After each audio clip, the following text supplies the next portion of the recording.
The desert winds carried ash and memory across the Apache lands, where Takota stood alone at his wife's burial site. 5 seasons had passed since raiders took everything from him: his beloved, his future, his capacity for mercy. Now, after tracking the killers for months, the trail led to a small frontier settlement called Sagebrush Crossing.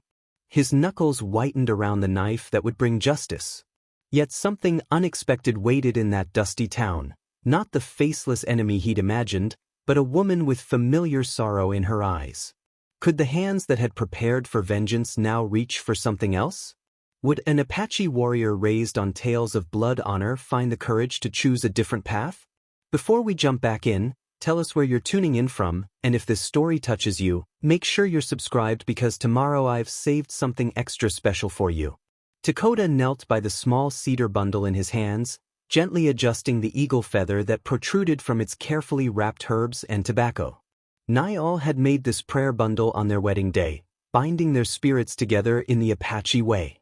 Now it served as both protection and painful reminder of what he had lost. The morning sun cast long shadows across the rugged landscape as Takota tucked the sacred bundle into his leather pouch. His weathered face, marked by 47 winters, remained stoic despite the grief that had hollowed him from within. 5 seasons had passed since the raid, yet the wound felt as fresh as the day he returned from hunting to find their camp in ashes. "I am coming, my wife," he whispered in Apache, running his thumb across the handle of his ceremonial knife. "The trail will not grow cold before justice is done." The tribal elders had warned against his quest. Old Nahele, the medicine man who had known Takota since childhood, had gripped his arm with surprising strength for one so ancient. "Vengeance fills the belly but starves the spirit," Nahele had cautioned, his milky eyes seeming to peer into Takota's soul. "You were once our wisest council leader. Now you would become just a killer." Takota had respectfully listened, then departed anyway. What did wisdom matter in a world without Niall? Her laugh had been like spring water over stones, her wisdom beyond her 35 years. The raiders had taken not just his wife but the future they had planned, the children they had hoped would come after years of waiting, the peaceful elder years they would spend teaching the young ones. The journey had been long, following whispered rumors and faint tracks across 3 territories. Takota had developed a reputation, the silent Apache who appeared at trading posts and way stations, asking questions about men with distinctive boot prints, then vanishing again. Some called him ghost, others demon. He was neither. Just a man carrying an emptiness that only blood could fill. Now, from his vantage point on the rocky ridge, Takota studied Sagebrush Crossing through narrowed eyes. The settlement sprawled in the valley below, not much more than a main street with wooden buildings, surrounded by scattered homesteads. A typical frontier town pushing into lands that once belonged solely to his people. Takota had tracked the distinctive boot print, a star pattern with a missing point, to this place. The owner had been the leader, the one who had put his torch to Takota's dwelling while Niall was still inside. For that alone, his death was certain. Settling against a boulder, Takota observed the town's rhythm through the remainder of the day. The stagecoach arrived at midday, bringing supplies and a handful of passengers. The saloon grew rowdy as afternoon stretched toward evening. A lone figure, a woman, worked steadily in a garden at the edge of town, her movements deliberate and strong despite her solitary status. As darkness fell, Takota unrolled his simple bedding beneath the desert stars. Tomorrow he would enter the settlement, disguised as a half-Mexican tracker seeking work. His Apache features were not so pronounced that he couldn't pass for mixed blood, and his years trading with Mexican merchants had given him command of their language and mannerisms. "Watch over me, Niall," he whispered, feeling the weight of the ceremonial knife against his ribs. "Guide my hand when the moment comes." The stars wheeled overhead, indifferent to the small human drama unfolding beneath them. Takota's fingers found the cedar bundle once more as he drifted toward sleep, dreaming of justice and blood and, perhaps someday, peace. Catherine Collins wiped the sweat from her brow as she straightened from her garden rows. At 38, she had long abandoned any pretense of delicacy that other frontier women still clung to. Her hands were calloused, her skin sun-browned, her dark hair streaked with early strands of silver that she made no attempt to hide. The small homestead at the edge of Sagebrush Crossing demanded everything she had, and vanity was a luxury she couldn't afford. As she gathered her basket of vegetables, Kate's fingers brushed against the silver locket that hung from her neck. She rarely opened it anymore. The miniature portrait of her mother inside brought both comfort and pain. Beside it, etched into the silver, was a symbol Kate had never fully understood, a strange marking her mother had insisted upon, which years later Kate learned was Apache in origin. "Decent haul today," she murmured to herself, surveying the carrots and potatoes she'd harvested. Enough for her, with extra to trade in town for necessities. And as always, she would leave a small portion near the eastern edge of her property, an offering for any Apache travelers that might pass through. The townsfolk thought her peculiar for this habit. Some called it dangerous, encouraging savages. Sheriff Holt had warned her more than once that such behavior could be misinterpreted as aiding hostiles. But Kate persisted. It was a small atonement for sins not her own, but which she carried nonetheless. The distant sound of hoofbeats drew her attention. A rider approached, the familiar silhouette of Sheriff Holt atop his dun gelding. At 55, Holt was one of the few in Sagebrush Crossing who treated Kate with something approaching respect rather than suspicious tolerance. "Afternoon, Miss Collins," he called, reining in his horse at her fence line. "Thought you should know there's cavalry in town." Kate tensed. Cavalry meant trouble, especially for the uneasy peace with nearby Apache bands. What business brings them? Tracking reports of an Apache warrior moving through the territory. Seems he's been asking about certain men. Men with particular boot prints. Holt's weathered face remained neutral, but his eyes held meaning Kate couldn't quite decipher. "That's not unusual," she replied carefully. "Apaches have their own justice. This one's different. Been at it for months. Moving with purpose." Holt adjusted his hat. "Captain Reeves seems mighty interested in finding him before he finds whoever he's tracking." The name sent a chill through Kate. Captain Reeves had been her father's associate, one of many connections that had died with William Collins 6 years prior, leaving Kate to discover the bitter legacy he'd kept hidden. "I appreciate the warning," she said. Holt nodded, then lowered his voice. "Found this tacked up at Henderson's store." He extended a folded paper, a faded wanted poster with a crude sketch of men on horseback raiding an encampment. "Thought you might want to know what's circulating." Kate took it with steady hands, though her heart hammered. "Any idea who posted it?" "None. But I'd keep your father's old rifle loaded, just in case." With a tip of his hat, Holt turned his horse back toward town. Inside her small cabin, Kate unfolded the poster fully.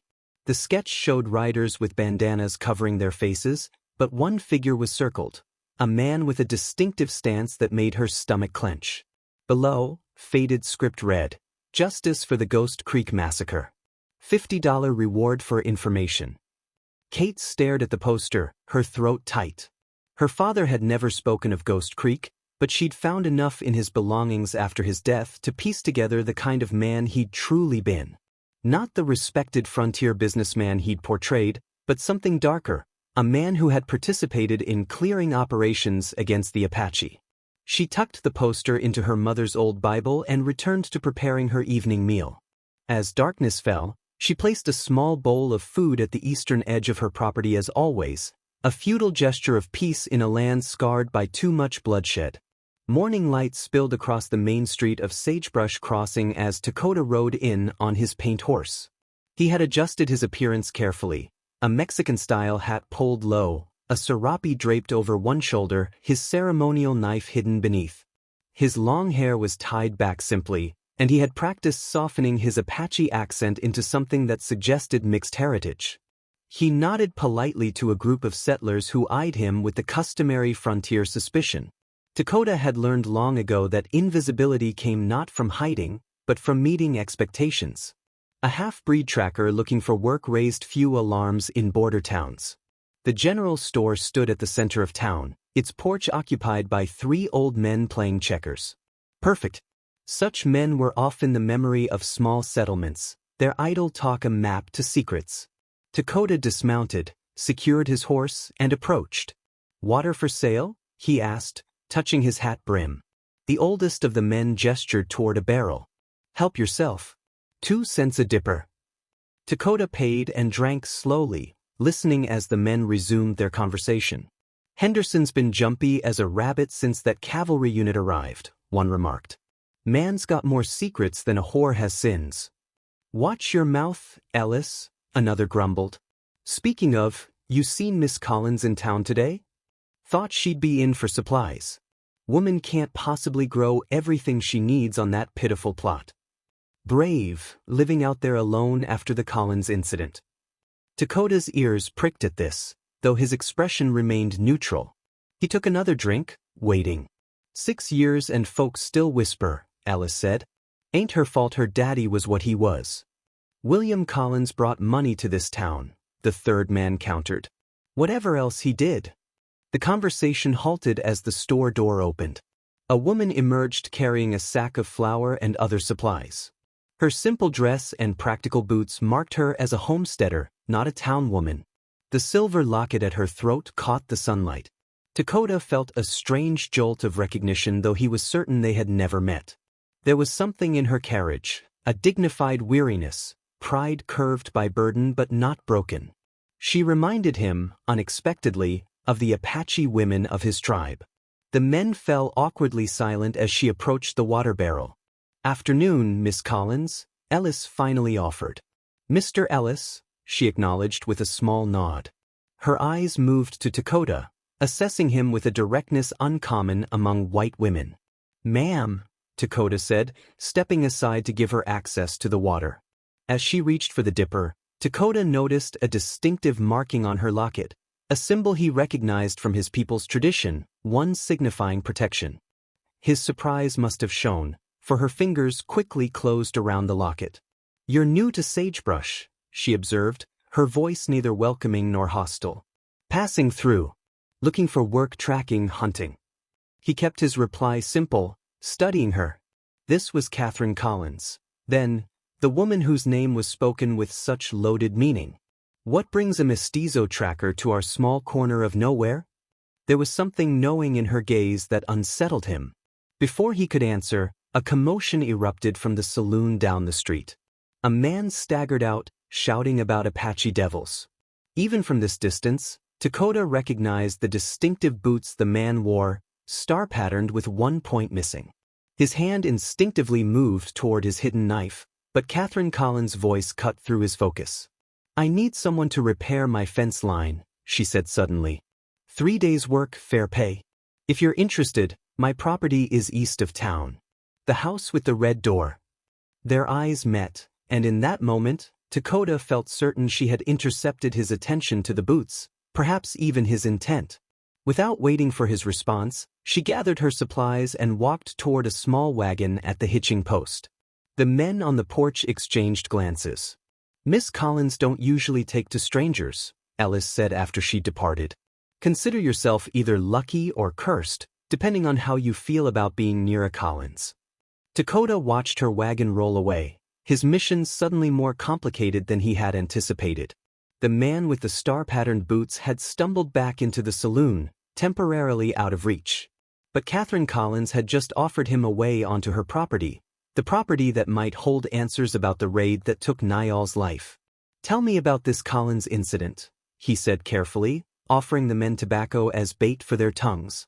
Dark clouds gathered on the horizon as Takota approached the Collins homestead the following afternoon. The modest cabin with its red door stood amid struggling crops and a small orchard, a place maintained by determination rather than prosperity. A distant rumble of thunder confirmed his suspicion that a desert storm was brewing. Catherine Collins emerged from the barn as he dismounted, her expression guarded yet resolute. You decided to take the work, she stated, brushing dust from her hands. 3 days fair. Pay, Takota replied. The fence needs mending?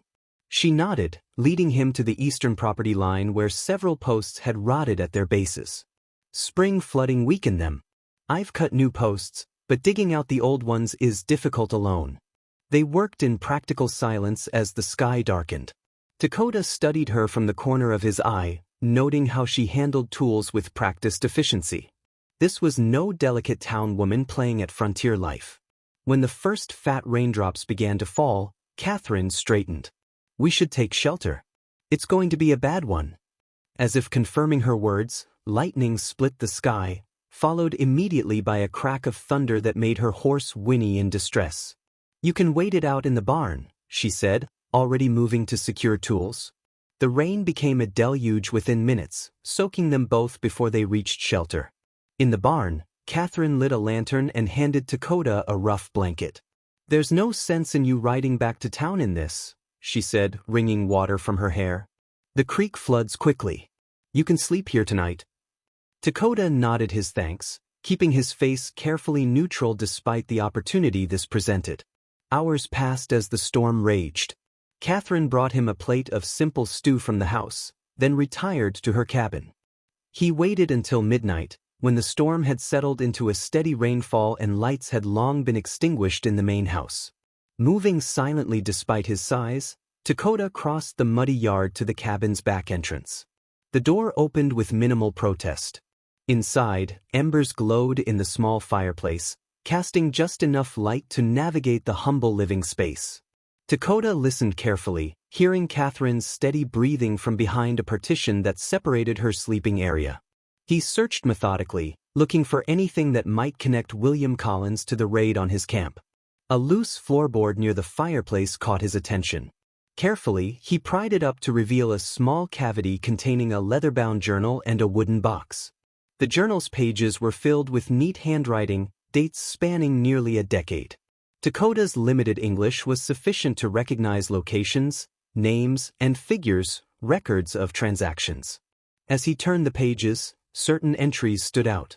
June 15, 1868, meeting with Reeves. New arrangement for Apache territory clearing. Henderson bringing 5 men.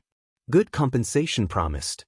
September 3, 1868, Ghost Creek operation. Clean sweep. Military will classify as hostile action. My share, $300 plus selection of goods. Takota's fingers tightened on the journal. Ghost Creek, a settlement not far from where Niall had died. The pieces were connecting. He turned another page and froze. There, in faded ink, was a crude map marking Apache encampments, including the location where his wife had been killed. The date matched perfectly. A soft creak behind him was his only warning. Takota spun, reaching for his knife as Catherine emerged from the shadows, a rifle steady in her hands. I wondered how long it would take you to search my home, she said quietly. I know you're not Mexican.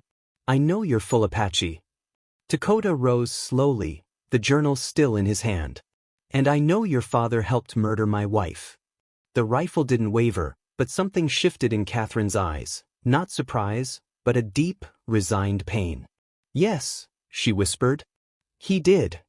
Takota moved with the speed that had made him renowned among his people. In 2 steps he had her pressed against the wall, his ceremonial knife at her throat, the journal dropped but not forgotten. Give me one reason not to take your life for hers, he demanded, his disguise falling away entirely as his voice carried the full weight of his Apache heritage. Catherine made no move to resist. Instead, tears spilled silently down her cheeks as she whispered, I have none to give. What my father did was unforgivable. If my blood will bring your wife peace, then take it. Takota's knife pressed against Catherine's throat, drawing a thin line of blood. Her pulse fluttered beneath the blade, yet her eyes held his without flinching. Why do you not fight? He demanded, his voice harsh with the strain of 5 seasons of grief. Would you in my place? She answered, her voice steady despite her tears. I found that journal 3 years after my father died. I've lived with the truth of what he was since then. Takota's hand trembled slightly. This was not how vengeance was supposed to feel, hollow, complicated by the woman's dignity in the face of death. What else did you find? He asked, maintaining pressure on the knife. A wooden box with items. Things he took from raids. Catherine swallowed carefully against the blade. I've kept them, not as trophies, but as evidence of what happened. And as a reminder. Show me. She gestured toward the floor where the box lay beside the dropped journal. Takota kept the knife at her throat as he crouched to open it with his free hand. Inside lay an assortment of small items, beaded work, silver jewelry, carved bone pieces, the kinds of personal treasures Apache people carried. Amidst them was a small wooden horse, expertly carved with flowing mane and alert ears. Takota's breath caught. He released Catherine abruptly, snatching up the carving with shaking hands. "I made this," he whispered, running his thumb over the smooth wood. "For Niall on the day we were joined." Catherine remained against the wall, one hand touching the small cut on her neck. "Your wife. She carried it always." The rage that had sustained him for so long wavered, replaced by a wave of pure grief.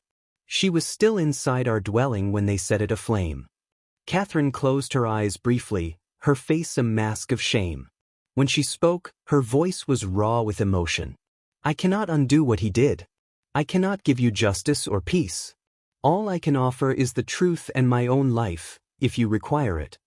Takota stared at the carving, then at the woman whose father had helped destroy his world. The knife felt suddenly heavy in his hand. To kill her would not bring Niall back. It would not erase the pain. It would only add another death to the tally. "I do not know what to do with you," he admitted, his voice barely audible. They remained in that tableau until dawn light filtered through the cabin windows. Neither slept. Neither spoke. Two people bound by a tragedy not of their making, uncertain how to move forward. Morning brought the sound of approaching hoofbeats. Takota moved swiftly to the window, knife ready once more. "It's Sheriff Holt," Catherine said, peering past him. "Someone must have seen you come here and not return to town." She straightened her disheveled clothing, touched the dried blood at her throat. "He can't find you here like this. Go out the back into the barn. I'll send him away." Takota hesitated, suspicion warring with practicality. "Why would you help me?" "Because your vengeance should fall on those who deserve it," she replied. "My father is beyond your reach, but the others, Henderson, Reeves, they still live. They still profit from what they did."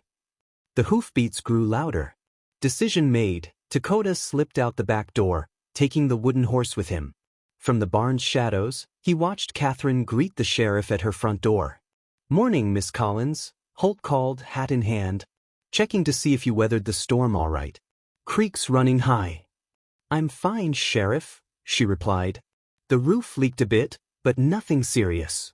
"That tracker make it out here yesterday? Folks mentioned you'd hired him." Takota tensed, hand on his knife. "He did," Catherine answered smoothly. "Started on the fence line before the storm hit. He's probably in town. I told him to return when the ground dried out." Holt studied her face. "That cut on your neck needs tending. Caught it on a nail in the barn. I'll see to it." The sheriff nodded, though something in his expression suggested he wasn't entirely convinced. "Be careful, Miss Collins. There's talk of an Apache warrior in these parts, looking for men connected to your father."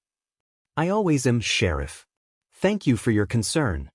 After Holt departed, Catherine walked directly to the barn. She carried a bundle of cloth that she placed on a hay bale before stepping back. "Clean clothes," she explained, keeping her distance. "And food. You can kill me, or you can help me find the others responsible for your wife's death. Either way, I'll not run from what needs to be done." By mid-morning, Takota and Catherine sat across from each other at her small kitchen table, a worn map spread between them. His decision had been made in silence, not through words but by the simple act of accepting the clothes and food she offered. For now, at least, he would not take her life. "My father kept records of everything," Catherine explained, her finger tracing lines on the map where X marks indicated locations. "These are the places where he met with Henderson and the others. This 1 inch," she tapped a mark near Ghost Creek, "is where they planned the raids in Apache territory." Takota studied the map with narrowed eyes. "The man in town with the star boots. Thomas Henderson," Catherine confirmed.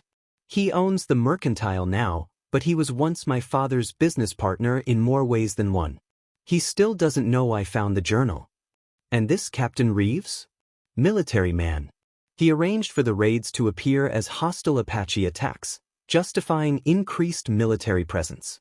He's stationed at Fort Garland now, but visits Sagebrush often." Her voice hardened. Henderson and Reeves were the architects. My father and the others were their instruments. Takota's jaw tightened. How many died for their land schemes? Dozens, Catherine whispered. Ghost Creek was just one of many. They called it clearing operations. The weight of it settled between them, the enormity of the crime extending far beyond the death of one woman.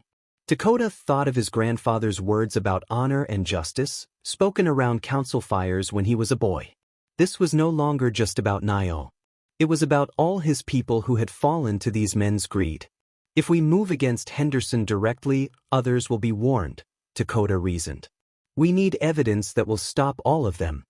Catherine seemed startled by his use of we, but nodded. The journal alone isn't enough. We need witnesses, or documents that connect them all to the raids. What do you propose? For now, you work here as planned. 3 days of fence mending where the town can see you. Establish yourself as my hired hand. She met his gaze directly. It gives you legitimate reason to be here while we gather what we need. Takota considered the strategic wisdom of her suggestion. The townsfolk will talk about a woman alone with a half-breed worker. A ghost of a smile touched Catherine's lips. They already talk about me. One more rumor makes little difference. They sealed their uneasy alliance with a silent nod, neither fully trusting the other but bound by a common purpose. Throughout the day, they worked on the fence line together, establishing the fiction of employer and hired hand for any watching eyes. As evening approached, a rider appeared on the road, Ellis from town, his expression sour as he reined in his horse.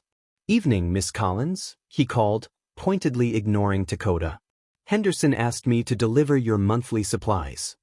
He gestured to the packages tied to his saddle.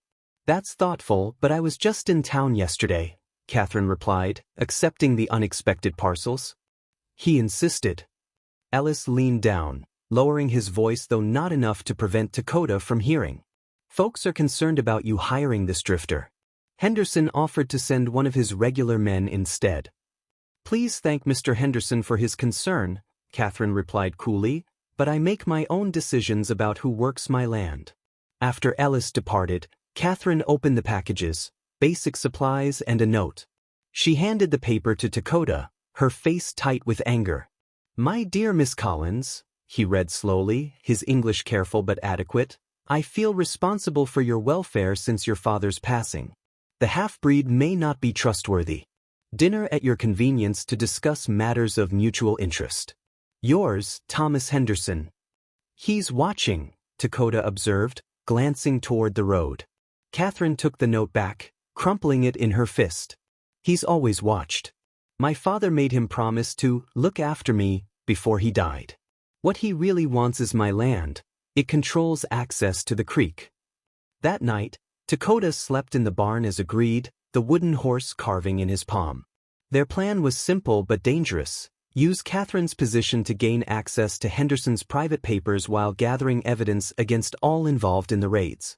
As he drifted toward sleep, Takota wondered if his grandfather's spirit approved of this unexpected path, seeking justice through alliance rather than vengeance through blood. Dawn broke on the second day of their arrangement with Takota already at work on the eastern fence line. From there, he could observe the road while maintaining their pretense. Catherine had risen even earlier, tending to her small herd of goats before joining him with water and cornbread. "Henderson will make his move soon," she said, wiping sweat from her brow despite the early hour. "He doesn't like being refused." As if summoned by her words, dust rose in the distance, riders approaching from the direction opposite town. Takota tensed, hand moving to his concealed knife. "That's not Henderson," Catherine murmured, squinting against the sun. "Those are Morgan's men." "Morgan?" "Silas Morgan. Cattle rancher north of here. He's been trying to push smaller homesteaders out for years." Straightened, reaching for the rifle she'd brought with her. "He wants the water rights to the creek." 3 riders approached, driving a small herd of cattle directly toward Catherine's cultivated fields. The lead man, thick-bodied with a red beard, called out with false joviality. "Morning, Miss Collins. Seems my beeves broke fence again. Don't mind if they graze here a bit, do you?" Catherine leveled her rifle, not at the men but at the ground before the cattle. Your thieves broke nothing, Morgan. You drove them here deliberately. Turn them around. Morgan's friendly facade dropped. Don't be difficult, woman. Your daddy understood how things work out here. Without him to protect you, maybe it's time you sold this worthless dirt to someone who can use it properly. My land isn't for sale. Not to you, not to Henderson. Morgan's gaze shifted to Takota, eyes narrowing. Got yourself a half-breed protector now? Won't help you. With a sharp whistle, Morgan signaled his men. They drove the cattle forward, deliberately forcing the animals toward Catherine's garden. She fired a warning shot, startling the herd, but one of Morgan's men responded by drawing his pistol. Everything happened in an instant. The rider fired, the bullet cutting through the air where Catherine had stood before Takota pulled her aside. She twisted free, raising her rifle again, but Morgan charged his horse forward, trampling the fence they just repaired. Catherine swung her rifle like a club as Morgan tried to ride her down. The blow struck his shoulder, knocking him sideways in the saddle, but his boot caught her arm as he fought to stay mounted. She cried out, falling hard against a splintered fence post. Takota moved with fluid precision, ducking beneath the second rider's horse and unseating the man with a powerful upward thrust. The third rider turned to flee, recognizing the sudden shift in advantage. Morgan regained his balance, face contorted with rage. You'll regret this, he spat, watching as his cattle scattered. Nobody refuses Silas Morgan. As quickly as they had come, the men retreated, leaving trampled garden rows and broken fencing in their wake. Takota knelt beside Catherine, who clutched her arm where a jagged wood splinter had embedded itself deeply. Inside, he said, helping her to her feet. I can help. In the cabin, Catherine gritted her teeth as Takota examined the wound. Morgan's in league with Henderson, she managed through the pain. They both want my water rights. Takota said nothing as he retrieved his small medicine pouch, one of the few Apache possessions he'd kept with his disguise. The beaded pouch contained herbs and mineral powders gathered from his tribal lands. This will hurt, he warned, cleaning away blood to better see the splinter. Catherine nodded, bracing herself against the table. With deft fingers, Takota extracted the wood, then prepared a paste from his medicines. The sharp, earthy scent filled the small cabin as he packed the wound. My people use this for deep cuts, he explained, his voice softer than she had yet heard it. It will draw out sickness and help close the wound. Thank you, Catherine said, studying his face as he worked. For the first time, she saw him not as an Avenger or an Apache warrior, but simply as a man with knowledge and skill. Where did you learn this healing? She asked as he bound her arm with clean cloth. My grandfather was a medicine man, Takota replied. He taught me that to understand healing, one must understand the balance of all things.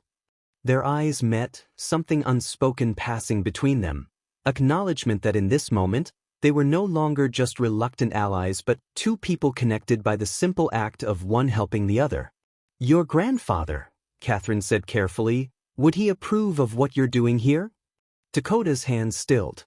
He taught me that blood calls for blood, but also that wisdom sometimes finds a different path to justice. Before Catherine could respond, a knock came at the door, Sheriff Holt's distinctive three-rap pattern. The neighboring town of Prosperity lived up to its name more than Sagebrush Crossing ever had. False-fronted buildings lined a wide main street, and a small hotel with actual glass windows stood as testament to the wealth flowing through the settlement.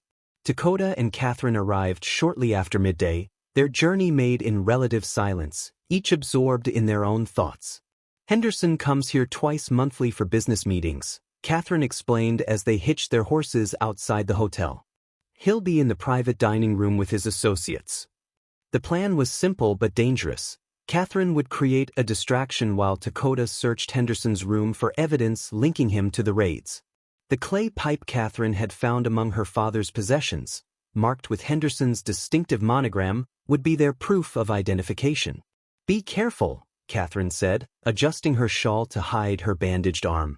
Henderson is well connected here. Takota nodded, his expression unreadable. The 2 days spent working alongside Catherine had shifted something between them. a grudging respect forming despite the blood debt that still hung in the air. They separated at the hotel entrance. Catherine walked confidently toward the dining room while Takota slipped toward the staircase, moving with the natural invisibility he had perfected over years of tracking. The hotel clerk, busy with a demanding guest, never noticed his passage. Henderson's room was not difficult to identify, the largest on the second floor, door marked with the room number Catherine had discovered from hotel gossip. The lock yielded to Takota's knife with minimal resistance.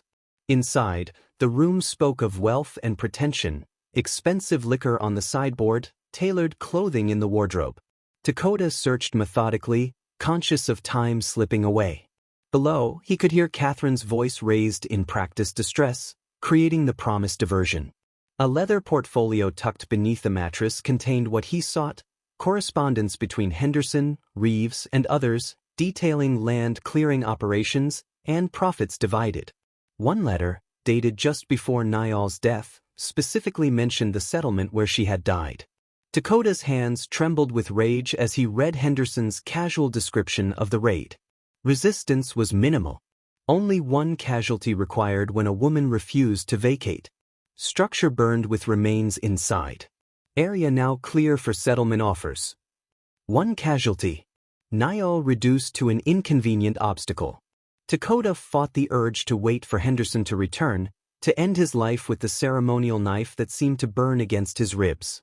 But that would accomplish nothing except his own death and leave the others unpunished. He was copying the most damning passages when the door handle turned. Takota slid silently behind the door as a man entered, not Henderson, but a younger associate carrying papers. The man froze upon seeing the disturbed portfolio on the bed. Takota struck swiftly, clamping one hand over the man's mouth while pressing his knife to his throat. "Not a sound," he whispered, "and you live." Fear widened the man's eyes as he nodded frantically. Takota bound and gagged him efficiently, then completed his document copying before slipping from the room. As he descended the back stairs, a commotion erupted in the dining room. "How dare you accuse me?" Henderson's voice boomed. William Collins was a business partner, nothing more. Takota quickened his pace, reaching the back exit just as Catherine's voice carried through the hotel. "My father's journal says otherwise, Mr. Henderson. Perhaps the authorities would be interested in the details of your clearing operations." A dangerous gambit, one they hadn't planned. Takota changed direction, moving toward the confrontation. He reached the dining room doorway as Henderson grabbed Catherine's injured arm, his face mottled with rage. "You stupid woman. You have no idea what forces you're tampering with." Takota stepped forward, but before he could intervene, a new voice cut through the tension. "Release Miss Collins immediately, Henderson." A military officer stood in the main entrance, his uniform adorned with captain's insignia. Though Takota had never seen him, instinct told him this was Reeves, the man who had orchestrated the raids from a position of authority. Henderson released Catherine abruptly. "Captain Reeves, this woman is making wild accusations." "Which we will discuss privately," Reeves interrupted smoothly. His gaze swept the room, settling briefly on Takota before dismissing him as unimportant. "Miss Collins, I've been meaning to pay my respects since your father's passing. Perhaps we could speak in more civilized surroundings." Catherine's eyes met Takota's across the room, a silent warning passing between them. They had found what they sought, but had also revealed their hand to both Henderson and Reeves. "Another time, Captain," she replied with forced politeness. "My worker and I must return to Sagebrush before dark." As they rode away from Prosperity, the stolen documents secure in Takota's saddlebag, Catherine's face was grim. "Reeves recognized you," she said when they were safely beyond town limits. "Not as Apache, perhaps, but he was studying you too carefully." Takota nodded. "We've stirred the hornet's nest." A tense week passed after their Prosperity confrontation. Catherine's arm healed steadily under Takota's care, the Apache remedies proving more effective than anything the town doctor might have prescribed. Their days fell into an uneasy rhythm, working the homestead, studying the documents they'd taken from Henderson, planning their next move. Takota remained at the farm, his temporary employment becoming something more permanent in the eyes of Sagebrush Crossing. Whispers circulated, but Catherine ignored them with practiced dignity. They were harvesting late vegetables when dust rose on the horizon, four riders approaching at a deliberate pace. Henderson's men, Catherine said, recognizing the lead rider as one of the mercantile owner's regular enforcers. She reached for her rifle, but Takota placed a restraining hand on her arm. "Let them come," he said quietly. "Better to know their purpose." The riders stopped at the edge of the property. Their leader, a hard-faced man with a drooping mustache, called out with false joviality. "Afternoon, Miss Collins. Mr. Henderson sends his regards." "Does he?" Catherine replied coolly. Strange way of showing them. The man's smile didn't reach his eyes. "Mr. Henderson is concerned about your recent inquiries. He suggests you focus on your own affairs." "My affairs are my own concern, Mr. Davis." "Course they are," Davis agreed, his gaze shifting to Takota. "Though your choice of company raises questions. Heard this one's been asking about events best left forgotten." Takota stepped forward, his stance relaxed yet alert in a way that made two of the riders shift nervously. "Your boss killed my wife," Takota said, dropping all pretense of his half-Mexican persona. His voice carried the full weight of his Apache heritage, rich and dangerous. "That is not something forgotten." Davis blinked, momentarily thrown by the transformation. His hand drifted toward his pistol. "You're making a mistake, Indian." What happened next occurred so swiftly that Catherine could barely follow it. Takota moved like water flowing over stones, impossibly fast yet utterly fluid. One moment he stood beside her, the next he had unseated Davis and stood holding the man's own knife to his throat. The other riders reached for their weapons but froze as Takota pressed the blade deeper. "Tell Henderson this," Takota said, his voice carrying clearly. "I know what happened at Ghost Creek. I know about the raids. His choice is simple, face justice or face me." He released Davis with a contemptuous shove. The man scrambled back onto his horse, blood trickling from where the knife had broken skin. "You're dead, Indian," Davis spat. "Both of you." After they departed, Catherine turned to Takota with widened eyes. "You revealed yourself." They already knew. Takota tucked the confiscated knife into his belt. Henderson would not have sent them otherwise. That evening, as shadows lengthened across the land, Catherine found Takota sitting cross-legged near her garden, eyes closed in meditation. Around his neck hung a small object she hadn't seen before, a military insignia bearing a cavalry unit designation. "Where did you get that?" she asked, settling beside him. "From Henderson's room." Takota opened his eyes, touching the metal piece. "It connects him directly to Reeves. The captain gave these to his civilian scouts." Catherine studied his profile in the fading light. "Today, when you confronted those men, I saw the true Takota for the first time." He turned to her, his gaze intense. "And were you afraid?" "No." The realization seemed to surprise her. "I should be, perhaps. But no." A moment of silence stretched between them, filled with unspoken understanding. "My people have a saying," Takota finally offered. "The path of vengeance circles back to the heart." I did not understand its meaning until now. "And do you understand it now?" Instead of answering, Takota reached into his pouch and withdrew small bundles of herbs. "These are sage and sweetgrass," he explained, arranging them carefully. "In my tradition, they cleanse the spirit and invite good energies." He lit the bundles, the aromatic smoke curling upward in the still evening air. With deliberate movements, he guided the smoke around Catherine, then himself, in circular patterns. "My grandfather taught me that all living things are connected," he said as he worked. "That what harms one harms all. What heals one begins healing for many." Catherine watched, transfixed by the ritual and by the gentleness in his hands, the same hands that had so efficiently disarmed a dangerous man hours earlier. "Could you teach me more?" she asked softly. "About your people, your ways?" Takota's expression softened almost imperceptibly. "Yes, I could." As stars appeared overhead, he began sharing stories of Apache cosmology, of using the Creator and the sacred directions, of balance and harmony in all things. Catherine listened, absorbing his words with quiet respect, their shoulders nearly touching as night descended fully around them. Neither spoke of vengeance or justice in those hours. Neither mentioned Henderson or Reeves or the danger surely coming their way. For that brief time, they were simply two people finding unexpected connection beneath a vast desert sky. Dawn painted the eastern sky in shades of amber and rose as Takota and Catherine worked together in companionable silence. 2 weeks had passed since Henderson's men had come, each day bringing them closer to gathering enough evidence against the conspirators, and to each other. "My wife would have liked you," Takota said unexpectedly as they harvested the last of Catherine's corn crop. Catherine paused, surprised by the personal revelation. Takota rarely spoke of Niall directly. "What was she like?" she asked carefully. Takota's hands continued their methodical work, but his eyes grew distant with memory. Strong-willed, clever with words. She could make the sternest elder laugh with her stories. A ghost of a smile touched his lips. She had no patience for foolishness, but endless patience for teaching children. Catherine tried to reconcile this image with the woman whose death had driven Takota to his quest for vengeance. "You must miss her terribly." "Every day." He met Catherine's gaze.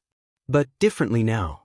The weight of his words hung between them, an acknowledgement of something neither had dared name. Catherine looked away first, her cheeks warming. "We should go to town today," she said, changing the subject. "Sheriff Holt sent word about a town meeting. Henderson is pushing for military action against Apache incursions." Takota nodded, understanding her redirection. "I will come as your worker. The people must see that not all Apache are enemies." The town hall was crowded when they arrived, tensions palpable in the air. Henderson stood at the front beside Sheriff Holt and a military representative, not Reeves, but a lieutenant who seemed uncomfortable with his role. "The raids have increased," Henderson was saying as they entered. 3 settlements north of here have reported Apache warriors stealing cattle and threatening families. "Any proof these were Apache?" Sheriff Holt asked, his skepticism evident. Henderson gestured to a bundle of letters. "Eyewitness accounts. People are scared, Sheriff." Catherine moved through the crowd, conscious of the stares following her and Takota. She had worn her best dress, determined to present herself as a respected landowner rather than the eccentric Collins woman. "If I may speak," she called out, her voice carrying across the murmuring crowd. Henderson's expression darkened. "Miss Collins, this is hardly. I believe as a property owner I have the right to address town concerns," she interrupted firmly. Sheriff Holt nodded. "Let her speak." Catherine stepped forward, feeling Takota's steady presence behind her. "These reports of Apache attacks, have they been verified by anyone besides those with interests in driving the tribes from their lands? Are you accusing me of something, Miss Collins?" Henderson's voice was dangerously soft. Catherine withdrew a folded paper from her pocket, one of the documents they had taken from Henderson's room. "I'm suggesting that there is a pattern of falsely blamed attacks. My father left papers detailing how raids were staged to appear as Apache violence." A shocked murmur ran through the crowd. Henderson's face flushed with anger. "William Collins was disturbed in his final years," he said dismissively. "Everyone knows that." "Do they?" Catherine unfolded the paper. "Or do they know how certain businessmen have profited from land cleared of Apache presence? Land that mysteriously became available for purchase shortly after supposed raids?" The lieutenant shifted uncomfortably. "Miss Collins, these are serious accusations." "Yes, they are." Catherine's voice remained steady. "And I have documentation to support them. Perhaps the Army would be interested in reviewing it before committing troops to action." Henderson stepped toward her, but Sheriff Holt moved between them. "That's enough, Thomas." "You're making a grave mistake," Henderson hissed at Catherine. "Your father would be ashamed." "My father's shame is precisely why I'm speaking now," she replied, loud enough for those nearby to hear. As they left the meeting, Takota stayed close beside Catherine, aware of the hostile glares following them. "That was dangerous," he said quietly. "But brave." "We need allies," she replied. "Not everyone in town benefits from Henderson's schemes." Back at the homestead, Catherine found a bundle of letters that had been delivered in their absence. She paled as she read the top one. "What is it?" Takota asked. "It's from Henderson." She handed him the letter. "He threatens to publicly reveal my father's involvement in the raids if I continue to oppose him. He says it would ruin what's left of my family's name." Takota studied her face. "Does his threat concern you?" Catherine's eyes met his, resolve hardening in her gaze. "My father's sins are not secret to me. I've lived with them for years." She took a deep breath. What matters is stopping more innocent people from dying. As evening fell, they sat together on Catherine's porch, the tension of the day slowly ebbing. When Takota reached for her hand, she did not pull away. Their fingers intertwined, neither speaking of the complex emotions binding them together, guilt, grief, growing affection, but both acknowledging their presence in that simple touch. Later, as Catherine prepared for bed, she found herself drawn to the window, watching as Takota performed his evening prayers beneath the stars. For the first time since discovering her father's crimes, she felt a sense of purpose beyond atonement, and perhaps, if she dared name it, the first fragile tendrils of hope. Sagebrush Crossing lay quiet under a moonless night as Catherine and Takota moved silently behind the Main Street buildings. Henderson's mercantile stood dark and empty, its owner having departed earlier for a meeting in Prosperity, information provided by Sheriff Holt, who had grown increasingly troubled by Henderson's activities. "The back entrance has the weakest lock," Catherine whispered as they approached. She wore men's trousers and a dark shirt, her hair tucked beneath a cap. "He keeps his private records in a safe behind the painting in his office." Takota nodded, impressed by her thoroughness. In the 3 weeks since their confrontation at the town meeting, Catherine had revealed depths of resourcefulness that continually surprised him. The lock yielded to Takota's careful manipulation. Inside, the store smelled of leather, tobacco, and the sharp tang of metal goods. They navigated by touch and memory to the small office at the rear. "Stand watch," Takota instructed as he approached the painting Catherine had described, a garish landscape that concealed Henderson's wall safe. "Do you know how to open it?" she asked, stationing herself where she could observe both the front and back entrances. Takota smiled faintly in the darkness. "My people traded with Mexican merchants who taught useful skills." His sensitive fingers found the dial, his keen hearing attuned to the subtle clicks as he worked. The safe opened with a soft metallic sigh, revealing stacks of papers and several small boxes. Takota worked methodically, using the dim light from Catherine's covered lantern to examine each document. "Here," he murmured, extracting a leather portfolio. "Records of payments to Captain Reeves and others. Names, dates, locations." Catherine joined him, scanning the damning evidence. "This proves the military's involvement in the raids." As she shifted to better see the documents, her lantern illuminated a long object propped in the corner behind the desk, a rifle with distinctive decorative brass work along its stock. Takota went completely still, the portfolio forgotten in his hands. He moved toward the weapon as if drawn by an invisible force, lifting it with reverent care. "This is it," he said, voice barely audible. "This rifle killed Niall."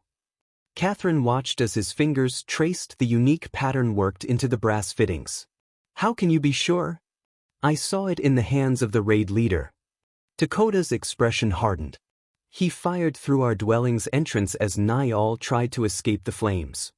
The office suddenly felt too small, too confined for the magnitude of this discovery.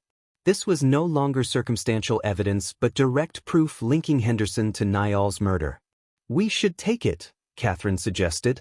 "With the documents, it's enough to—" The distant sound of horses approaching silenced her. They extinguished the lantern and moved to the window. 3 riders were approaching the mercantile, Henderson's men returning unexpectedly. "The back door," Takota urged, gathering the most incriminating documents. They slipped out moments before the riders dismounted, Takota still carrying the rifle that had killed his wife. As they hurried through the alleyways toward the edge of town, Catherine noticed his white-knuckled grip on the weapon.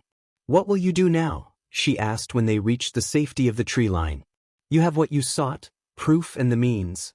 Takota stared at the rifle, his face a battlefield of competing emotions. 5 seasons of single-minded vengeance had led to this moment, yet he felt none of the satisfaction he had expected. I could wait for Henderson at his home, he said, thinking aloud. End it tonight. Catherine didn't argue or plead. She simply stood beside him, present in his moment of decision. Whatever you choose, she said softly, I will not judge you for it. Takota looked at her, this woman who carried her own burdens of inherited guilt, who had risked everything to help him find truth. In her eyes, he saw not the blind prejudice he had expected from a white settler, but understanding. My grandfather once told me that killing changes a warrior, he said finally. Not the justified killing of battle, but the deliberate taking of a life in cold blood. He said it takes something that cannot be restored. Catherine's hand found his arm, a gentle touch of solidarity. And what do you believe? I believe. Takota looked down at the rifle, the instrument of his deepest pain. I believe Henderson must face justice, not just my vengeance. His crimes were against many, not only me. The weight of the rifle seemed to diminish with his decision. He would not use it as Henderson had, to murder in darkness, but would keep it as evidence against the man. As they made their way back to Catherine's homestead, something shifted between them, an understanding deeper than words. When they reached her cabin, Catherine lit the lamps and spread the stolen documents across her table. Henderson will know it was us, she said, sorting through the papers. Yes, Takota agreed. We must be prepared. Their eyes met across the table, mutual purpose hardening into something that felt dangerously like intimacy. Catherine moved first, closing the distance between them. Her hand touched his cheek with tentative gentleness. We may not have much time, she whispered. Takota covered her hand with his own, understanding her meaning. Tomorrow might bring danger, even death. Tonight offered something neither had expected to find, connection in a world that had given them both profound loss. Dawn had barely broken when Takota spotted the dust clouds from Catherine's porch. After their return from Henderson's office, they had spent the night reviewing documents and planning their next move. Now, as sunlight spilled across the horizon, cavalry approached from all directions. Catherine, he called urgently. She joined him, her face paling at the sight of the soldiers forming a perimeter around her property. How did they move so quickly? Henderson must have discovered the theft immediately. Takota handed her the most incriminating documents. Hide these. I'll create a diversion so you can reach Sheriff Holt. No, she said firmly. We face this together. Before they could argue further, Captain Reeves himself rode forward, his uniform immaculate despite the early hour. A dozen soldiers flanked him, rifles ready. Catherine Collins, he called, his voice carrying across the yard. You are ordered to surrender yourself and the Apache spy you're harboring. Resistance will be met with force. Takota moved to retrieve his weapons, but Catherine caught his arm. There are too many, she whispered. We need time. She stepped onto her porch, head high with dignity. Captain Reeves, this is private property. You have no authority here without a warrant. I have authorization to apprehend enemies of the United States, Reeves replied coldly. Your Apache companion is wanted for questioning regarding attacks on settlers. What attacks? Catherine demanded. The ones you and Henderson fabricated? Reeves's expression hardened. Miss Collins, you're under arrest for harboring an enemy combatant and possession of stolen military documents. 2 soldiers dismounted and approached the cabin. Takota tensed, ready to fight, but Catherine's warning glance stopped him. They had discussed this possibility. If captured, she would have more protection under the law than he would. Go, she murmured. Find Sheriff Holt. He knows. Takota hesitated, torn between protecting her and the tactical wisdom of her suggestion. In that moment of indecision, the soldiers reached the porch. Step aside, ma'am, one ordered, reaching for Catherine's arm. I'll come peacefully, she said, maintaining her composure. But I protest this illegal seizure of my person and property. As the soldiers escorted Catherine toward Reeves, Takota slipped through the cabin's rear window. He could circle behind the barn and escape through the creek bed, but leaving Catherine felt wrong in ways that transcended strategy. The sound of another approaching rider drew his attention. Sheriff Holt galloped toward the assembled cavalry, his expression thunderous. "Captain Reeves," the sheriff called out. "What is the meaning of this?" Reeves turned, visibly annoyed by the interruption. "This is military business, Sheriff. Miss Collins is harboring an Apache spy and possesses stolen government documents." Holt dismounted, positioning himself between Catherine and Reeves. "Catherine Collins is a respected citizen of Sagebrush Crossing. Any charges against her must go through proper legal channels." "Step aside, Sheriff," Reeves warned. "Unless you want to be charged with obstruction." From his hidden position, Takota watched the confrontation with growing unease. He had always sensed something different about Holt compared to other white authorities, but the sheriff's willingness to challenge Reeves surprised him. "I've known about your half-breed worker for weeks," Holt said quietly to Catherine. "The Apache warrior tracking his wife's killers." Catherine stiffened. "You knew?" "This town talks." Holt's voice remained low. "I recognized him from descriptions of a warrior seeking justice for the Ghost Creek massacre." His eyes held hers. "My sister married an Apache man. They lived at Ghost Creek." The revelation stunned Catherine. Before she could respond, Reeves lost patience. "Arrest Miss Collins," he ordered his men. "If the Apache shows himself, take him alive if possible." As soldiers led Catherine to a waiting wagon, Holt approached Reeves. "This won't stand in court, Captain. People know what you and Henderson have been doing." "Henderson is no longer your concern, Sheriff," Reeves replied with disturbing satisfaction. "He was found dead in his office this morning. Apparently, he interrupted a burglary." The shock of this news rippled through the assembled soldiers. Catherine turned to Reeves, her face pale. "You killed him." "A tragic loss," Reeves said, ignoring her accusation. "Especially since certain documents appear to be missing from his safe. Documents that might implicate Miss Collins' father in various crimes." As the wagon bearing Catherine departed, flanked by mounted soldiers, Takota remained hidden, processing this new development. Henderson dead, killed not by his hand but by Reeves, who was eliminating loose ends. The captain had revealed himself as the true architect behind the raids. Sheriff Holt remained behind, ostensibly to secure Catherine's property. Once the cavalry had departed, he called out, "I know you're still here, Takota. We need to talk." Takota emerged cautiously from concealment, knife ready. "I won't betray you," Holt said, raising empty hands. Catherine was right about everything. Reeves is planning something big, a final solution to the Apache problem in this territory. "Why should I trust you?" Takota demanded. Holt reached slowly into his vest and withdrew a folded document. "Because I found this in Reeves' quarters while investigating Henderson's death." Takota accepted the paper warily. It was a military order authorizing civilian auxiliaries to conduct operations against hostile encampments throughout the territory, a sanctioned massacre of Apache settlements. "They're going after your people," Holt said grimly. "And they're using Catherine as bait to catch you first." Darkness embraced Sagebrush Crossing like a shroud. Takota moved through shadows between buildings, his moccasined feet making no sound on the packed earth. The town jail stood at the far end of the main street, a sturdy structure with barred windows and a single guard visible through the front window. Sheriff Holt had provided the information Takota needed. Catherine was being held in the rear cell, Reeves had stationed 2 soldiers to supplement the regular deputy, and the military planned to transfer her to Fort Garland in the morning. What Holt couldn't provide was a key, leaving Takota to rely on his own skills and the diversion they had arranged. Right on time, a commotion erupted at the saloon, Holt breaking up a staged brawl that would draw attention away from the jail. Takota circled to the building's rear, where a small window provided ventilation to the cells. Pressing close to the rough stone wall, he whispered, "Catherine?"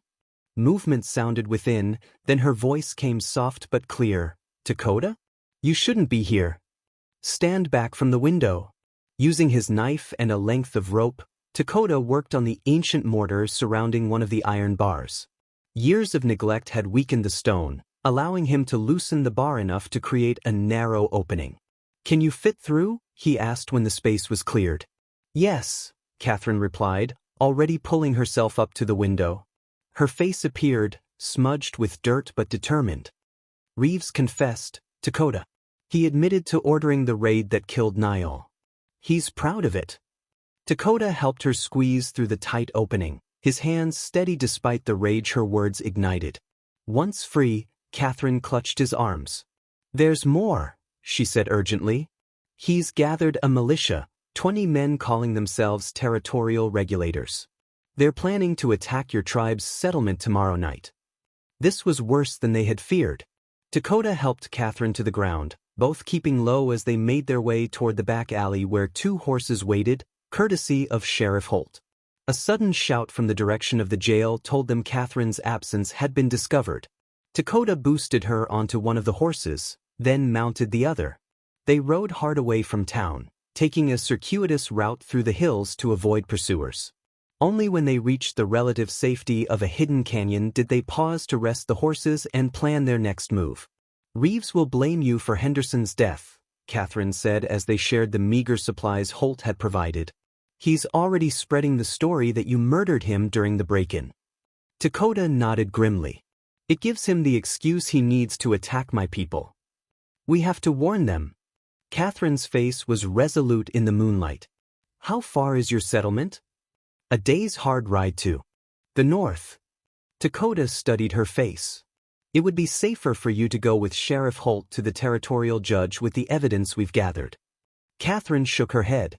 "Reeves has too much influence with local authorities. Our best chance is to prevent the attack and catch him in the act." She hesitated. "Besides, I need to see this through. For my father's victims and for you." The air between them thickened with unspoken emotions. Takota reached into his pouch and withdrew a single eagle feather, its edges trimmed with intricate beadwork. "This is a warrior's token of protection," he explained, offering it to her. "Among my people, it means the giver pledges their life to defend the one who carries it." Catherine accepted the feather with solemn reverence. "I don't deserve your protection, Takota. My family—" "You are not your father," he interrupted gently. "Just as I am not solely defined by my vengeance." Their eyes met, mutual understanding deepening into something more profound. Catherine moved closer, her hand finding his. "When Reeves had me in that cell, he told me what they did at Ghost Creek," she said, her voice tight with controlled anger. "He spoke of it as a necessary action, clearing the land for progress. He described the raids as if they were military operations to be proud of." Takota's jaw tightened. "And Niall?" "He remembered her," Catherine confirmed. "Said she was defiant, refused to leave your home." Her fingers tightened around his. "He told me he personally gave the order to burn the dwelling with her inside. He wanted me to know what would happen to me if I continued to interfere." The rage Takota had carried for 5 seasons burned cold and clear now, focused on Reeves rather than dispersed across nameless enemies. Yet something else tempered it, the woman beside him, her courage and determination a counterbalance to his anger. "We ride at first light," he decided. "My people must be warned." Catherine nodded, then reached up to touch his face with gentle fingers. "Whatever happens, I want you to know that helping you has been my atonement and my honor." Words seemed inadequate in response. Instead, Takota leaned forward, pressing his forehead against hers in the Apache gesture of deepest respect and connection. They remained that way for a long moment, 2 souls joined by tragedy yet finding something unexpected in its aftermath. When their lips finally met, it felt not like a beginning but like a recognition, acknowledgement of a bond that had been forming since that first confrontation in Catherine's cabin. The kiss deepened, carrying with it all the complex emotions that had brought them to this moment: grief, rage, respect, and a tentative hope that justice might yet be possible. The journey to Takota's tribal lands tested both riders and horses. They pushed northward through rugged terrain, avoiding main trails where Reeves' men might be watching. Catherine proved herself a capable horsewoman, matching Takota's pace without complaint despite her exhaustion from the night in jail. As they rode, Takota shared stories of his people, the Mescalero Apache, and their way of life. Catherine listened intently, asking thoughtful questions that revealed her genuine desire to understand rather than judge. "My people don't see land as something to be owned," he explained as they paused to rest the horses beside a hidden spring. "The earth is our mother, the sky our father. We are part of them, not masters over them." "That's why the raids were so devastating," Catherine observed. "Not just the lives lost, but the severing of that connection to place." Takota nodded, impressed by her insight. "Exactly." By midday, they reached the foothills that marked the boundary of traditional Apache territory. Takota grew more alert, scanning ridgelines for the scouts he knew would be watching. "We're being observed," he told Catherine quietly. "My people will be cautious about a white woman entering their lands." "I understand," she replied. "I represent everything they've learned to fear." "Not everything," Takota corrected. "You also represent the possibility of change." They continued through a narrow canyon until 3 mounted Apache warriors appeared ahead, blocking their path. The men were armed with rifles as well as traditional weapons, their expressions guarded but not openly hostile. Takota raised his hand in greeting, then spoke rapidly in his native language. Catherine remained still as the conversation unfolded, aware that her fate rested in Takota's ability to explain her presence. One of the warriors, older than the others, with streaks of gray in his long hair, studied her intently before responding to Takota. He gestured toward the stolen documents they carried and the eagle feather Takota had given Catherine. Finally, Takota turned to her. "This is Nakohi, my mother's brother. He will escort us to the camp. The council will hear our warning." The tribal encampment spread across a sheltered valley, dozens of wickiups arranged in family groups. Women paused in their work to watch as Catherine rode beside Takota, their expressions ranging from curiosity to open suspicion. Children darted among the dwellings, some pointing openly at the white woman in their midst. At the center of the settlement stood a larger structure where the tribal elders gathered. Nakohi led them directly there, where 7 men and 3 women of advanced age awaited them. Among them sat the eldest, Nahel, the medicine man who had warned Takota against his quest for vengeance. The council hearing lasted hours, with Takota presenting their evidence and translating Catherine's testimony. She spoke with clarity and respect, acknowledging her father's crimes while detailing Reeves' plan to attack the settlement. When she produced the military order document Sheriff Holt had provided, the council's skepticism shifted to grave concern.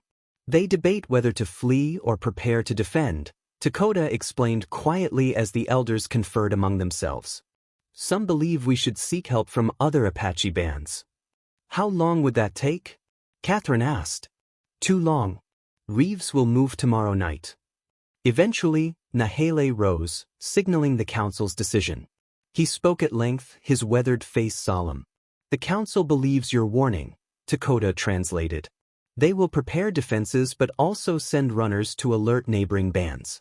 Nahele says you have honored your warrior's path by bringing this truth instead of seeking only blood." The old medicine man approached Catherine directly, studying her face before speaking again. "He asks if you understand what it means to stand with the Apache against your own people," Takota said. Catherine met the elder's gaze steadily. "Tell him I stand with justice, not with those who murder for profit regardless of their race." After Takota translated, Nahele nodded slowly, then reached to touch the eagle feather she carried. He spoke again, his voice carrying ritual significance.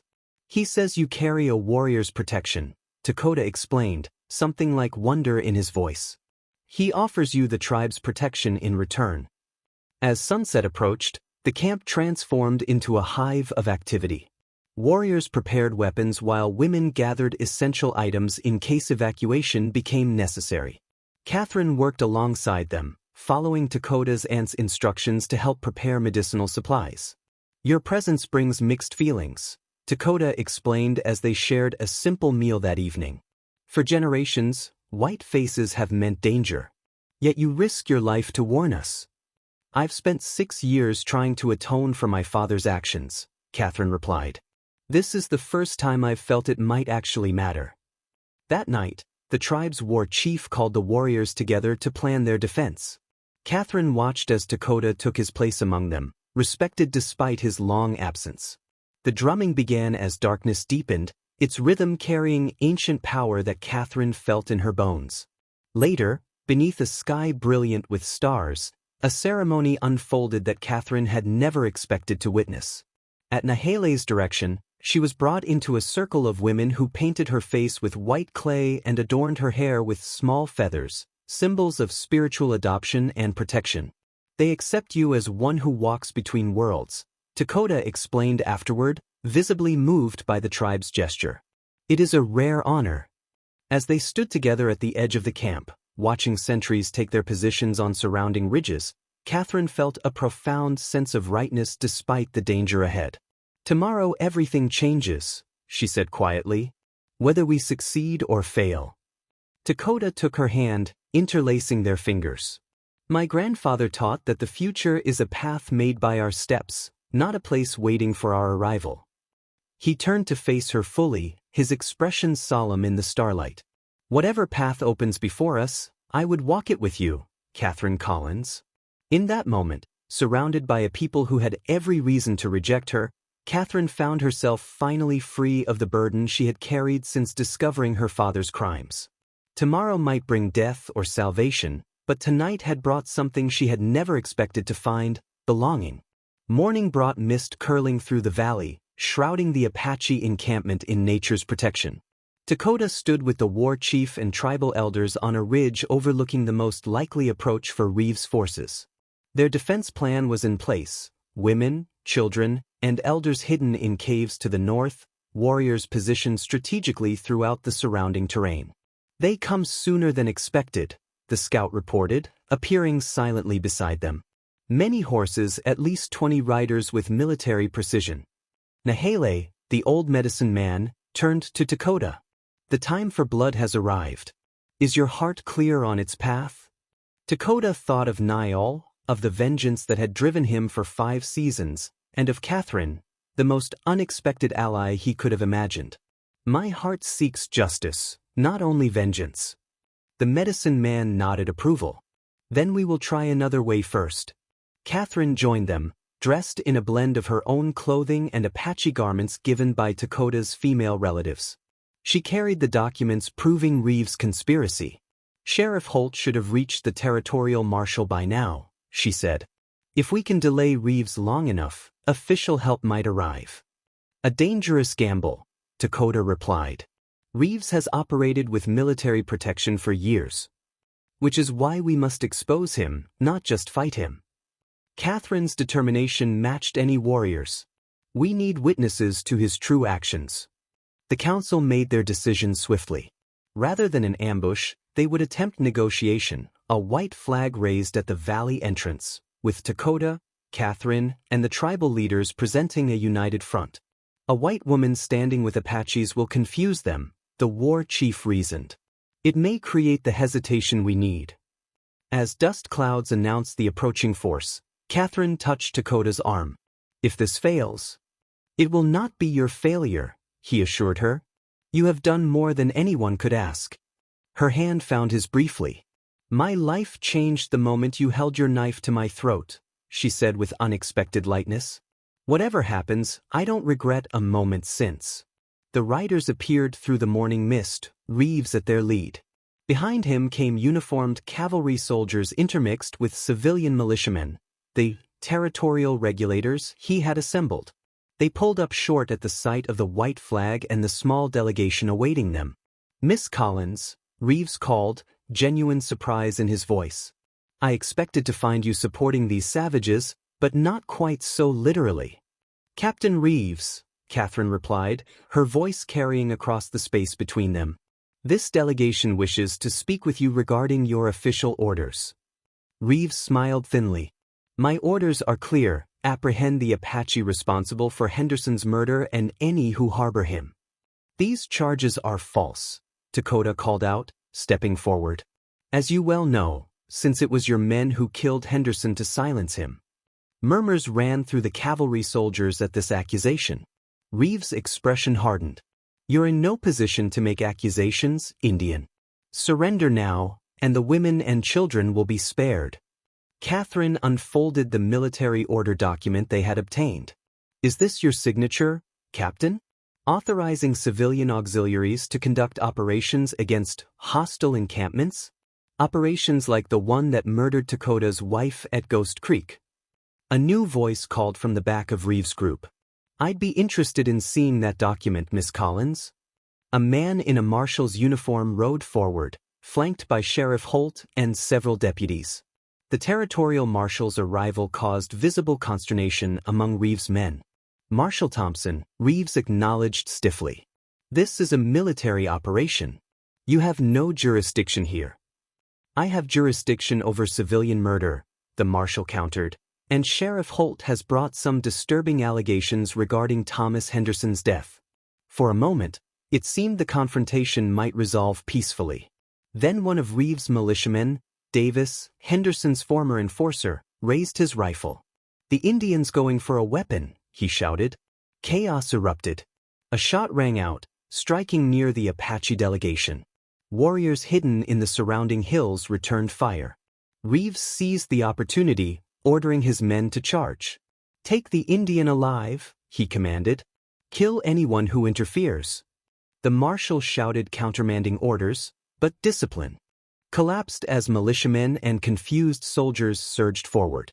Takota pushed Catherine toward the shelter of nearby rocks as bullets flew around them. Stay with the marshal, he urged. I must help my people. Catherine clutched his arm. Reeves wants you specifically. Don't give him what he wants. But Takota's attention had shifted to the battlefield forming below, where Apache warriors engaged with Reeves' force. Among the cavalry, he saw soldiers fighting soldiers as those loyal to the marshal tried to stop the unauthorized attack. Justice requires truth, Takota said, making his decision. And truth requires witnesses. With that, he moved toward the heart of the battle, not to fight but to confront Reeves directly, to force the captain to reveal his true nature before the marshal and his men. Gunfire echoed through the valley as Takota moved with practiced stealth toward Reeves. The captain had withdrawn to a position of command behind his front line, shouting orders as the skirmish intensified. Marshal Thompson's men were outnumbered but fighting to establish order, creating confusion among the cavalry soldiers torn between conflicting authorities. Takota circled behind a rock formation, memories of Niall's death flashing through his mind. The smoke, her cries, the helplessness he had felt returning to find their dwelling in flames. 5 seasons of grief crystallized into this moment of confrontation with the man who had orchestrated it all. You've lost, Reeves, Takota called, revealing himself 20 paces from the captain. Your men see the truth now. Reeves turned, his hand moving to his holstered pistol. The only truth they'll see is an Apache rebel killed while resisting arrest. Like Henderson was killed, interrupting a burglary? Takota moved closer, his ceremonial knife visible in his hand but held non-threateningly. How many murders will you hide behind false reports? Reeves drew his pistol with practiced efficiency. Civilization requires sacrifice, Indian. The Apache are an impediment to progress. Progress? Takota's voice carried across the battlefield, drawing attention from nearby combatants. Or profit? How much land have you claimed after your clearing operations? The captain's face twisted with contempt. You people had your chance. You chose to stand in the way of manifest destiny. As Reeves raised his pistol, Catherine's voice rang out from nearby. Captain Reeves, Marshal Thompson requests your immediate stand down. She appeared at the edge of the clearing, documents in hand, the marshal just behind her. Reeves hesitated, calculation evident in his eyes. Miss Collins, he acknowledged coldly. Still interfering in matters beyond your understanding. I understand perfectly, Catherine replied, moving carefully toward Takota. My father's journal details your orchestration of the Ghost Creek massacre. Henderson's records show your profit from lands cleared of Apache presence. Marshal Thompson stepped forward. Lower your weapon, Captain. That's an order. Instead, Reeves swung his pistol toward Catherine. You should have stayed in your cell. Takota moved with lightning speed, placing himself between Catherine and the captain's aim. Your quarrel is with me.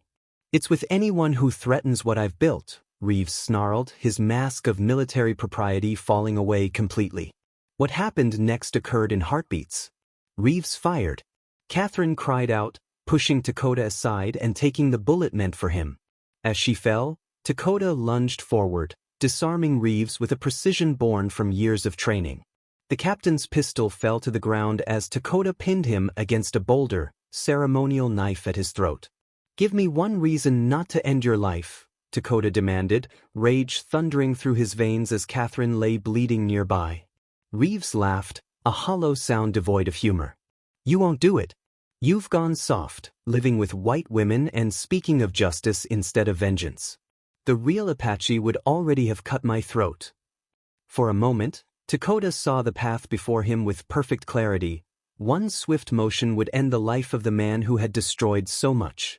His hand tightened on the knife, drawing a thin line of blood from Reeves' throat. Takota!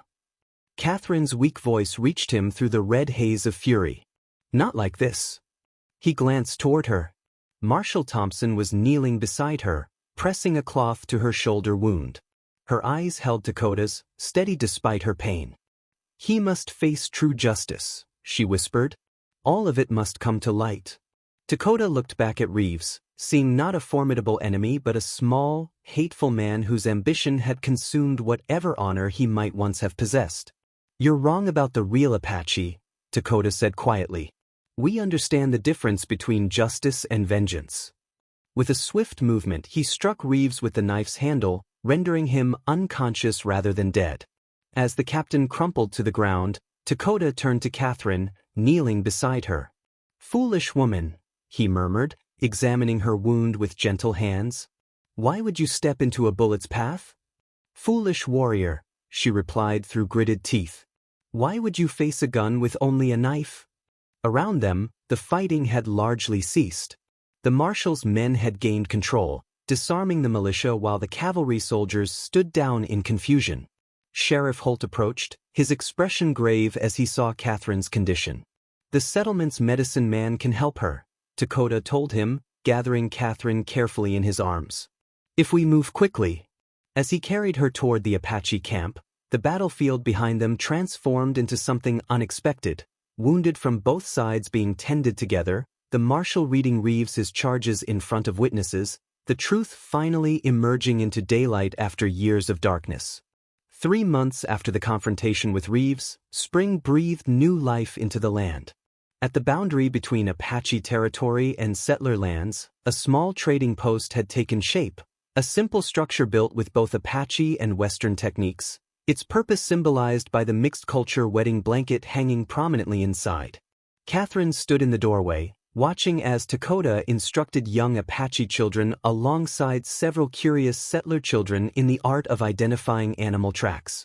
Her shoulder had healed well under Nahele's care, though it still ached before rainstorms. She smiled as Takota glanced up, their eyes meeting in the wordless communication they had developed. Miss Collins. Sheriff Holt's voice drew her attention as he approached on horseback. Or should I say Mrs. Takota now? Catherine will do fine, she replied warmly. What brings you from town, Sheriff? Holt dismounted, removing his hat respectfully. News from the territorial capital. Thought you'd want to hear it directly. He nodded to Takota, who had joined them. Reeves' trial concluded yesterday. Guilty on all counts: murder, conspiracy, illegal appropriation of tribal lands. He'll spend the rest of his life in prison. And the land claims? Takota asked, the question that mattered most to his people. The governor signed the order this morning. All territories seized under Reeves' clearing operations are to be returned to the Apache bands they were taken from. Holt's weathered face broke into a rare smile. Your testimony made the difference. Both of you. Catherine felt Takota's hand find hers, their fingers intertwining in shared victory. The journey to the territorial capital had been difficult, standing before officials to recount the painful history of raids and murders. But truth had prevailed where vengeance might have failed. There's more, Holt continued. Town council voted yesterday. They've officially renamed Ghost Creek Settlement to Peace Valley and approved your trading post as an official exchange point between Apache territory and Sagebrush Crossing. After Holt departed, Takota and Catherine walked together along the creek that marked the boundary between worlds. In 3 months, much had changed. The Apache tribe had accepted Catherine among them, her spiritual adoption formalized through ceremony. In turn, some in Sagebrush Crossing had begun to see the Apache as neighbors rather than enemies. Your father would not recognize the world we're building, Takota observed as they reached a bend in the creek. No, Catherine agreed. Nor would Niall. Takota paused, his expression growing solemn. There is one place we must visit today. He led her up a gentle slope to where a simple stone marker stood beneath a juniper tree. Here, with proper Apache rituals, they had reburied Niall's remains, recovered from the site of her death. Catherine hung back, allowing Takota private space as he knelt before his first wife's grave. She watched as he placed a small bundle of sage and wildflowers at the marker's base, his lips moving in silent prayer. When he rose and extended his hand to her, Catherine joined him, adding her own flowers to the offering. I've asked her blessing for our path, Takota said quietly. In our tradition, the spirits of those who loved us continue to guide us. Do you think she would have approved? Catherine asked, the question she had held in her heart these many weeks. Takota's face softened with memory and present love. Niall valued harmony above all things. She would have recognized the balance we have found, justice without vengeance, healing instead of more wounds. As they walked back toward their trading post, the ceremonial knife that had once symbolized Takota's quest for vengeance hung at his side, transformed now into a tool for crafting rather than killing. He used it daily, teaching both Apache and settler children to carve small wooden animals similar to the horse he had once made for Niall. That evening, as shadows lengthened across their new home, Takota watched Catherine teaching a young Apache girl to read English words while learning Apache phrases in return. The sight filled him with a quiet wonder at how completely his path had transformed, from a widower bent on revenge to a man building bridges between worlds. When Catherine looked up and smiled at him, Takota felt the last weight of grief lifting from his spirit. The love he had carried for Niall would always remain, a sacred memory honored in its proper place. But his heart had found room for new love, unexpected and profound, born in the space between vengeance and forgiveness.